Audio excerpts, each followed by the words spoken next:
Welcome to the Great Detectives of Old Time Radio. From Boise, Idaho, this is your host, Adam Graham. If you have a comment, email it to me, box13@greatdetectives.net. Follow us on Twitter at Radio Detectives and become one of our friends on Facebook, facebook.com/Radio Detectives. Before we do get started, I want to let you know today's show is brought to you by the support of our listeners. Thanks so much for your support.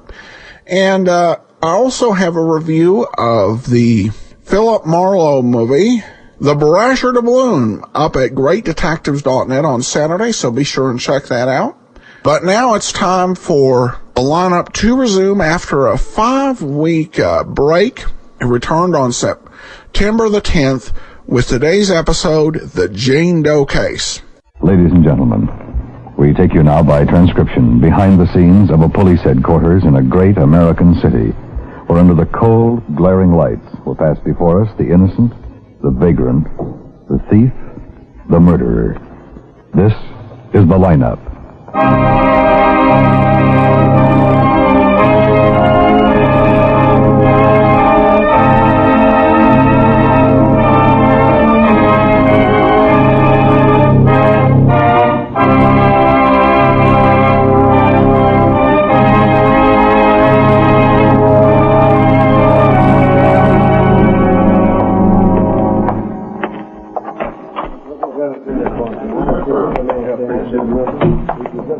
We can sit right here, Mrs. James. So close? Oh, it's all right. They can't see us through that screen. I hope not. You've got the man? Well, we picked up some possible suspects in the neighborhood. Oh, they'll all be in the lineup? That's right. You're sure we're not too close? No, they can't see us. May I have your attention, please? You people out there on the other side of the wire in the audience room, may I have your attention, please? Thank you. My name is Cogger, Sergeant Pete Cogger. I'll explain the lineup to you. Each of the suspects you will see will be numbered. I'll call off a number, their name, and charge. If you have any questions or identifications, please remember the number assigned to the prisoner as I call his name. At the end of each line, when I ask for questions or identifications, call out the number. If you're sure or not too sure of the suspect, have him held. The officers who took your name will assist you. They're seated among you. Please be prompt with your questions or identifications. When the prisoners leave here, they're sent to the washroom and dressed back into their jail clothes. It makes it quite difficult to bring them back after they leave here. The questions I ask these suspects are merely to get a natural tone of voice, so do not pay too much attention to their answers, as they often lie. All right, bring on the line. All right, keep it moving, all the way to the end of the stage. Move it up. Right over here. That's right. All of you turn and face front. Keep your hands at your sides, look straight ahead through the screen. When I ask you questions, don't mumble, talk up. All right, number 1, Fred Alton, car theft. Take off your hat, Fred. That's right. How long you been in town, Fred? About 6 months. Talk up, Fred. The people in back want to hear you, too. How long you been in town? 6 months. That's better. Where do you live? Temperton Street. What number? Well, I guess it's, 222. You guess? It's 222. 221. Where'd you get the car, Fred? What car? The one you were driving when the officers arrested you. Well, I wasn't driving no car. It's not what the report says. Well, I wasn't driving no car. Look at the people out there, Fred. Not to the floor. You ever drive a Pontiac? Oh, I've drove lots of cars. What about a 51 Pontiac? Oh, I guess maybe. What model? Oh, it's a sedan, coupe. Club coupe? I guess maybe. What was the color, Fred? Oh, it was some kind of blue. It was sky blue. Where'd you get it, Fred? Get what? The sky blue 1951 Pontiac Club coupe you were driving when the officers arrested you. I wasn't driving no car. That's not him, Lieutenant. All right, I'm positive that's not him. Okay, Mrs. James. Number 2, Jack Carlson, narcotics. That's right, Jack. Step right out there and face front. Where do you live, Jack? You know, Sergeant. I do, but the people out there don't. Tell them. 16th and Grand. That's 825 North 16th. Why'd they pick you up, Jack? Gosh, I don't know. This says narcotics. It does? Heroin. And you don't know why they picked you up? Gosh, no, I don't know. Slide on down, Jack. Okay, number 3, Samuel Brackett. Armed robbery. Where do you live, Sam? Casper Hotel. Keep your hands at your sides and talk up, Sam. The people in back want to hear, too. Now, where do you live? Casper Hotel. I said talk up, Sam. What's the address? Larchmont Street, 2100 block somewhere. I don't know the number. How long you lived there? Couple of days. Where'd you come from? Illinois. What's the matter with your hands, Sam? Nothing? Then keep them at your side. What town in Illinois? Joliet. Statesville? Yeah. What'd you fall for? B&E. Breaking and entering. Anyone arrested with you? Yeah. Who? Joe. Joe who? I don't know his last name. I do. Joe Pusera. He'll be number 14 in the next line. How long you known him, Sam? Couple of days. Do you have any weapons? Joe had a gun. What kind of a gun was it? 38, Smith & Wesson. Blue steel or nickel plate? Nickel. And the gun was Joe's? That's what I said. And I'll say, this is a stick-up. This is a stick-up. Louder. This is a stick-up. Again, louder. This is a stick-up. Mrs. James. No, not him either, Lieutenant.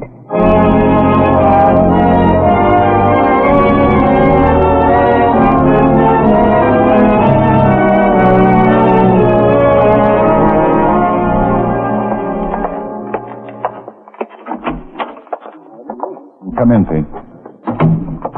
Well, any luck, then? Oh, how can you have luck? The girl gets herself beaten to death in Ludlow Park in the middle of the night. No identification, no murder weapon, no witnesses. Yeah. Hey, coffee smells good. Now, help yourself. No, I guess not. It's too hot. What about that Mrs. James? Oh, just a long shot. She thought she saw a man drive a 40 or 41 green Ford coupe away from the park about the time of the murder. Did you get a good look at him? It's too dark. What about the Ford? There's a pickup out on it. Must be 5,000 cars like it in town. Missing persons? Nothing? You'd think somebody'd call in. A young girl like that, all that stuff in the papers. It's been 48 hours now. Yeah. I'm thirsty. Let's get a Coke. Sure. She was a good-looking kid, Pete, before somebody got to her. You figure the guy was a psycho? She was beat up pretty bad. What about robbery? Well, there wasn't any purse found. Yeah. Want one? Yeah, thanks. Thanks, too, I owe you. All right.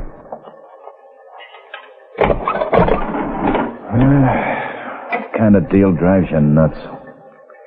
Newspapers splash headlines, public yells for results. We've got a Jane Doe in the morgue, no motive. A psycho to look for in a city of 3 million. Yeah, it hits the spot, didn't it? Better than coffee on a hot night like this. How's it taste, pal? Yeah, good, Quine. Try one. I think I will. I was just coming to your office. And nothing doing. Not this close to payday. Well, this time you're lucky. I already tapped Fuller. He plays lousy pinochle. He does, for a fact. No, Ben. It's about that Ludlow Park Jane Doe. Car 62 just found a green 41 Ford coupe abandoned up on Summit Road near the reservoir. Blood all over the front seat.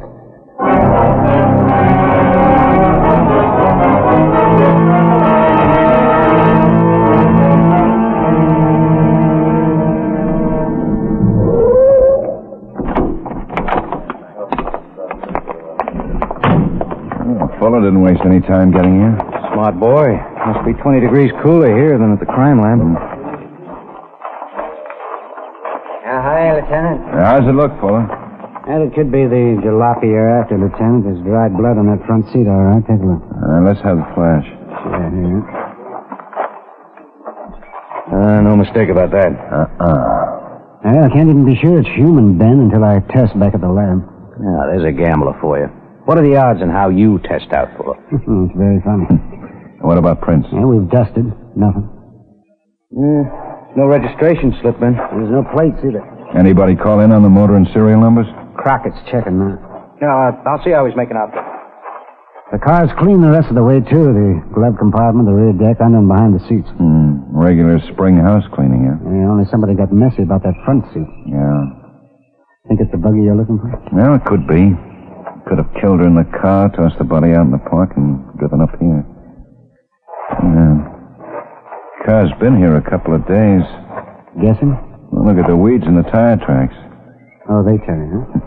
More gardening and less pinochle, and they tell you, too.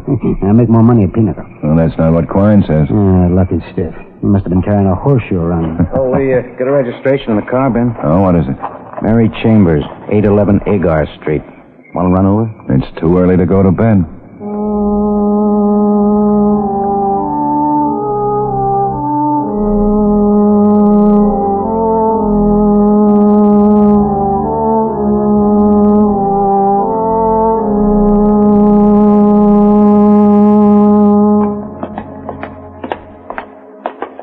Private apartment. Yeah. Duplex. Is her name on the bell here? Not this side. Yeah, hey, here she is. Mary Chambers, Sandra Owen. I wonder if they're both still alive. Oh, it's still plenty hot. Yeah. Now ring again. Sure. Somebody's coming now. Yeah, what do you... Oh, man. Are you Mary Chambers? Mary, you want to see her? Yes, is she in? No, I'm Sandra, her roommate. Maybe I can help her. Oh, maybe you can, Miss Owen. We're police officers. Cops? That's right. Can we come in, please? Well, what do you want? We'd just like to ask you a few questions. Well, sure. Thanks. You'll have to excuse how I look. I was washing my hair. Sit down. Oh, that's all right, Miss Owen. What's the matter? Is Mary in trouble? Oh, we're not sure. Tell me, does she own a 41 Ford Coupe Green? Yeah, that's right. I think it's a 41. She didn't run over anybody or something, did she? Nothing like that. I didn't figure she would. Mary's a good driver. Say, my hair is pretty wet. You mind if I dry it while we're talking? Oh, no, go right ahead. I hate to walk around with wet hair. It makes me look a fright. What about Mary? When did you see her last, Miss Owen? Well, let's see. Must be not before last. She's been missing since then? Missing? What makes you think she's missing? You said you hadn't seen her for 2 nights. Well, sure. I was out of town on location for Capricorn Productions. I was in pictures, you know. I thought maybe you were. Sure, most people can tell just by looking at me. No. So you haven't seen Mary since you came back? Or seen the city papers?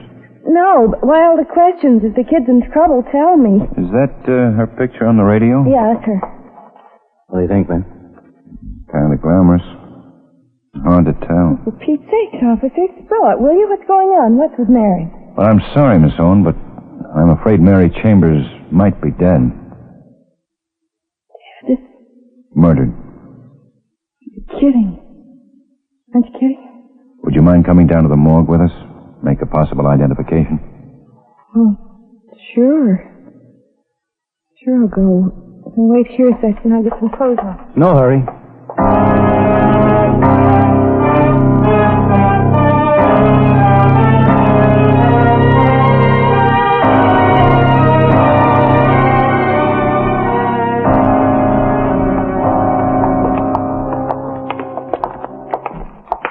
Is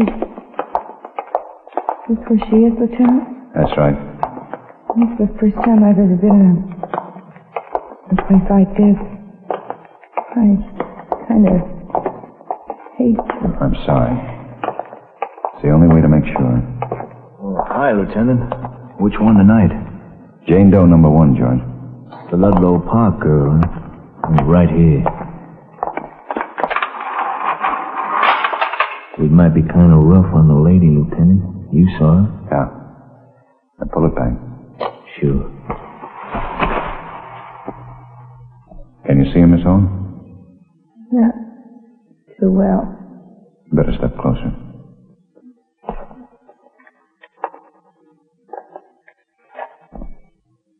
Miss Owen? That's her, Lieutenant.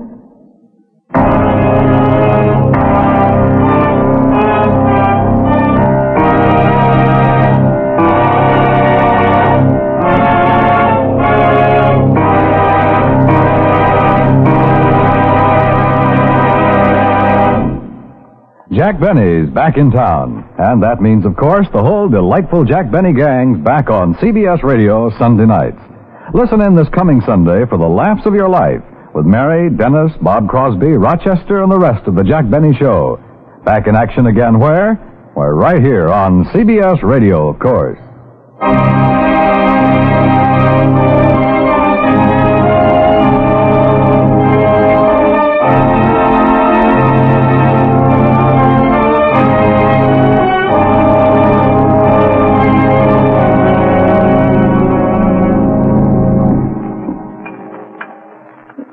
don't make sense, Lieutenant. Nobody'd want to do that to Mary. Why should they? We were hoping you could tell us, Miss Owen. It just don't make sense. She'd only been in town a couple of weeks. Coffee, Miss Owen? Oh, gee, thanks, Sergeant. Cream? Sugar? Plain. Sure. She'd only been here a couple of weeks, huh? Yeah, she hadn't hardly met anybody around. Only at Roski's. What's Roski's? He owns the Belmont Grill. His real name's Anton Kararowski or something. Everybody calls him Roski, though. Mary worked there. The waitress? Only temporary. She was going to get in pictures, too. This coffee's good. What's the address? 1812 Larchmont. Big neon signs out in front. You can't miss the place. Don't eat there, though. The food's lousy. Was she friendly with anyone there? Roski, maybe? The big slob. He's got ideas about cute blondes, all right, only his wife watches too close. What about boyfriends? She didn't have anybody. Not anybody steady, that is. Well, she'd go to a movie or something like that once in a while, but not with anybody steady. Nobody else you can think of? Honest, there wasn't. Nobody, Lieutenant. There couldn't be. Not a sweet kid like Mary. Nobody could want to kill her. Somebody did.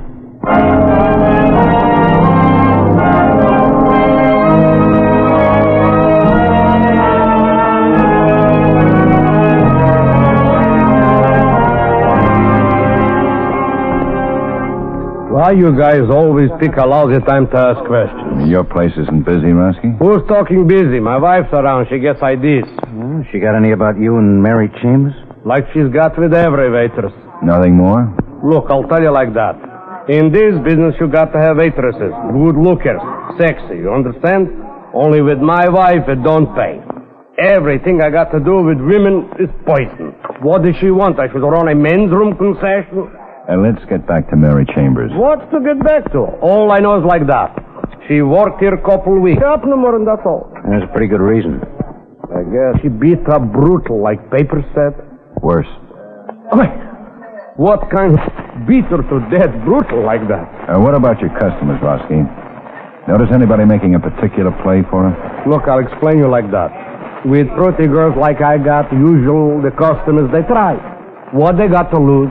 Only with Mary, wasn't nobody getting even fourth base. You sure? My wife could tell you. Please, don't ask her. The ideas that woman gets. Even the redhead she was suspecting. Oh, redhead, another waitress? Who said waitress? A tall, thin, redhead guy eats in here 2-3 couple times a week. Always, the $1.10 special he gets. Never says nothing, only he eats and he gets out. So what makes her think he's crazy in the head? That's what she thought? I told you she gets ideas. Says he was always watching Mary like he was hungry or something. Ideas. Sure he was hungry. Why else he would be here? Was he here the last night Mary worked for you? Mister, what do? Do I keep a time clock on customers? He's been in the last week a couple times. Maybe that night, maybe not. Does he live around here? Who's interested where he lives, as long as he eats here. But I don't think you're looking for him. All he ever said to Mary was, give more butter. Maybe he'll say a little more to us. You want maybe to plant some cops in here to see if that guy shows up again? Okay with you? What should I do? Say no? Only they better be plenty hungry. If they don't eat nothing, my wife will throw them out.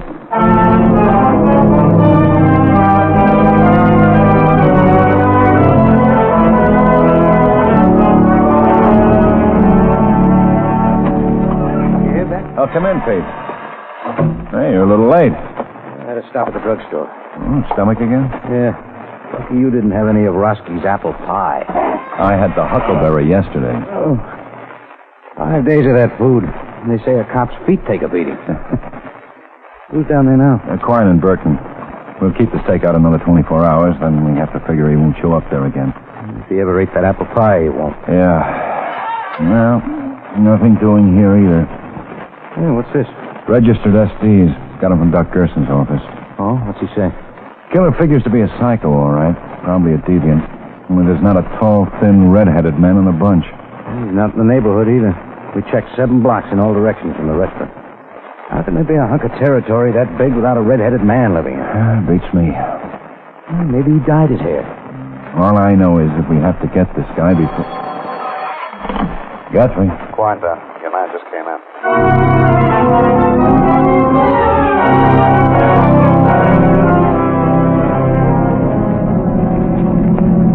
fine now, Ben. Waiting outside. Yeah. Keep going, Ben. He's already left. Burton telling him? Yeah. Turn right at the next corner. What happened, Quine? They must have seen Rosky give us the high sign. Walked right out again. Burton called just before you pulled up. The guys hold in at 2112 Baker. 2100 block. It's 800 numbers from here. If we checked one lousy block more, we'd have had him 5 days ago.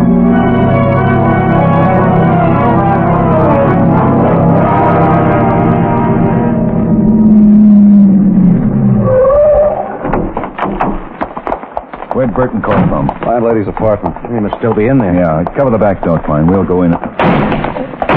In back, Quine. Right. There, Ben, down the hallway. Yeah, it's Burton. Where is he, Bert? Back way. Kitchen. Got a belly gun. Quine and I'll take him. He's psycho, Ben. He was waiting outside. When I called Quine, said he wanted the copper. Mary Chambers? Yeah, he did it. Hid out in the Ford till she got through work. Then made her drive to the park and killed her. Said it all nice and easy. Said he was ready to let me take him in. Then he gunned me. A real psycho.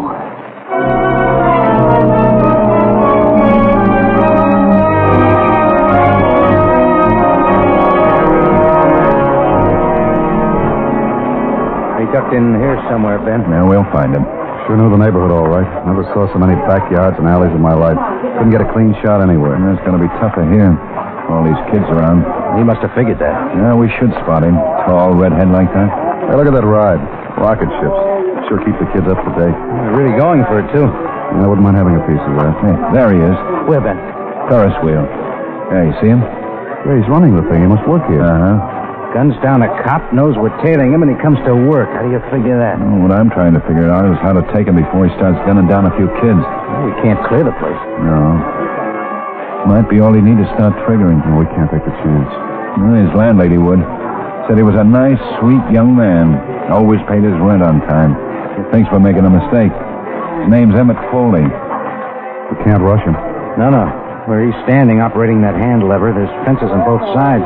We'd have to come straight at him. No place to get a clean shot at him either. One wild slugger hit a half a dozen people. Hey, what's that thing in back of him? Part of the tunnel for the kids' train that runs around? Yeah, it's a streamliner with real smoke. No opening directly in back of him, though. We'd have to break from the closest end of the tunnel, 15, 20 feet in the open. He'd spot us, sure. And maybe not if he was busy out in front. I'll give you and Quine 4 minutes to get back there. Then I'll start talking to him. What about Captain Waldo? That's too risky waiting. You can't figure a mind like that. No telling when he's liable to open up with that gun. Okay. I always did want to ride on one of those trains.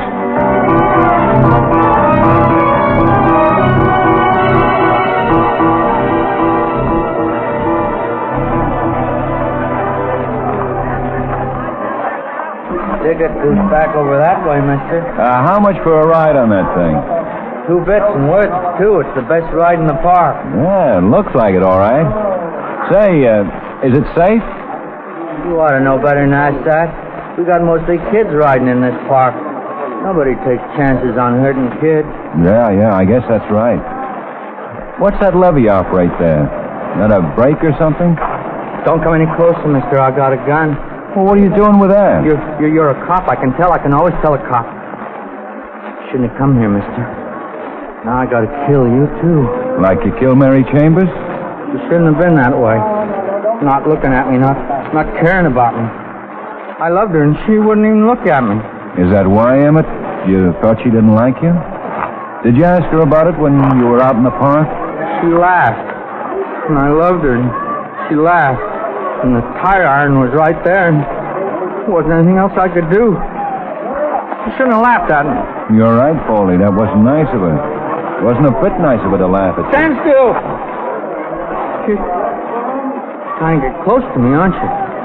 Trying to take my gun away so you can put me in jail. Well, why should I want to do that, Emmett? You got a right to kill her. She laughed at you. No, she shouldn't have done that. Laugh at me. That girl in Chicago, she laughed at me, too. Well, she deserved to die, too, didn't she, Emmett? I don't blame you for killing her, too. She deserved... Stand still, do you hear? I'm going to kill you, too. But I don't want to do it yet. Lots of kids still want to ride on here. Lots of kids. I got to see if they're happy. That's my job, making kids happy. Well, that's a fine job, Emmett. Couldn't ask for a better one. I was gonna let that other cop take me in. Seemed like a nice guy. And then I remembered the kids. I got to make the kids happy. That's my job. Well, sure it is. That's why I want to help you. That's why I'm here, Emmett, to help you. No, you're not. No, you're lying to me. I know. Well, why should I lie to you, Emmett? I only want to help you. No, you don't. You're lying. I know. That's why you sent those two friends of yours around on that train. I saw you. I haven't got any friends, Emmett, only you. I'd like to be friends with you. Would you? I mean, would you really? Well, sure I would. I like you. You do? I like you very much, Emmett. No, you don't. No, you're lying, too. I'm going to shoot you. Only after the park closes. I still got to make some kids happy before the park closes. Okay, Emmett, I'll wait. I want to help you make them happy. Then tell your friends not to sneak up on me from in back. I see him back there near the tunnel. Tell him you hear, or I'll shoot you right now. I told you I haven't got any friends, Emmett. The only friends I got is... Tell him! Hey, you two, go back. We don't want you here. Emmett and I are friends. We don't want you. Emmett and I don't want anybody else around. Go back now, or we'll shoot you. We'll shoot you. There you are, Emmett. You believe me now? I said I'd shoot them if they bothered us. Would you? I mean, would you really shoot them if they bothered us? Why, sure I would, Emmett. We gotta make those kids happy, don't we? Sure I'd shoot them. Oh, it's nice to find a friend. I don't have any. People don't like me. Girls especially. It's nice to find a friend. Well, I've been lonely too, Emmett. That's why I'm glad I met you. We can work together here, helping kids to be happy. How about that, Emmett? We'll work together. Yeah, that'd be nice. Real nice. Having a friend to help me. Sure. And you can teach me how to run the Ferris wheel. Would you do that, Emmett? Teach me how to run the Ferris wheel? Huh? Yeah, sure I would. Oh, I wouldn't teach anybody, but I teach a friend. I was hoping you'd say that, Emmett. And we can start right now. You show me how to operate that lever and we'll... Stand still. No, you're lying again. You're lying. You're no friend. How can you say that, Emmett? You know I'm your... You yelled at those other cops. You yelled about shooting, and you scared all the kids away. See, you look at them. Kids are all gone away. You scared them. Oh, no, I didn't, Emmett. It's late. The park's going to close, and they're getting ready to go home. You don't like the kids. You don't like me. You spoiled everything. Now I got to shoot you for that. I got to shoot you, and this isn't closing time. You're making a mistake, Emmett. I'm your friend. No, you scared the kids. You don't like me either. Now I gotta kill you before closing, and I gotta kill you right now.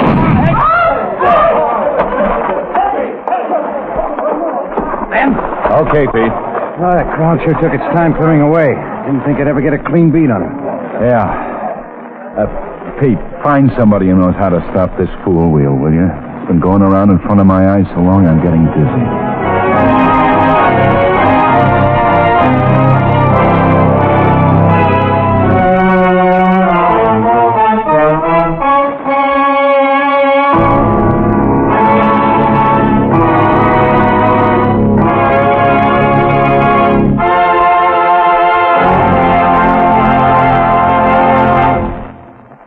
Lineup, starring Bill Johnstone as Lieutenant Ben Guthrie with Jack Moyles as Sergeant Pete Carger, was written by Sidney Marshall with music by Eddie Dunstetter. Featured in tonight's cast were Virginia Gregg, Howard McNear, Benny Rubin, Joseph Kearns, Hy Everback, and Peter Leeds. The lineup was transcribed in Hollywood by Jaime Del Valle.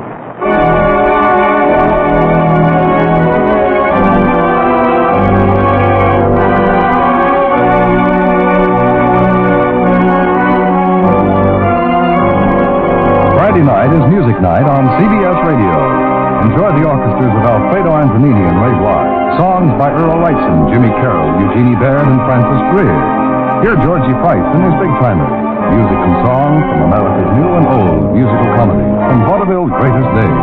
It's Friday night on most of these same CBS radio stations. Dan Cumberly speaking. And remember, the week's top fight is broadcast Wednesday night on the CBS Radio Network.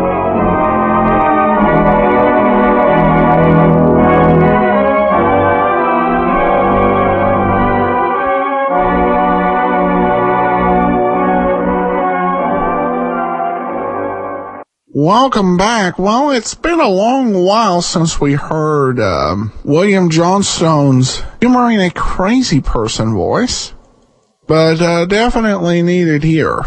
I do have one sad note, and that is that actress Shirley Mitchell, famous for her roles on The Great Gildersleeve and Fibber, McGee and Molly, and then also for television on I Love Lucy, playing the role of Marion Strong, has passed away at the age of 94. This has been out there for a while, but this is the first podcast since I learned about it. We will be honoring Shirley Mitchell next week, and I'll have more details about that on Monday. But really a reminder that the few remaining radio stars are quickly passing away. All right, well, we'll see you back on Monday with yours truly, Johnny Dollar.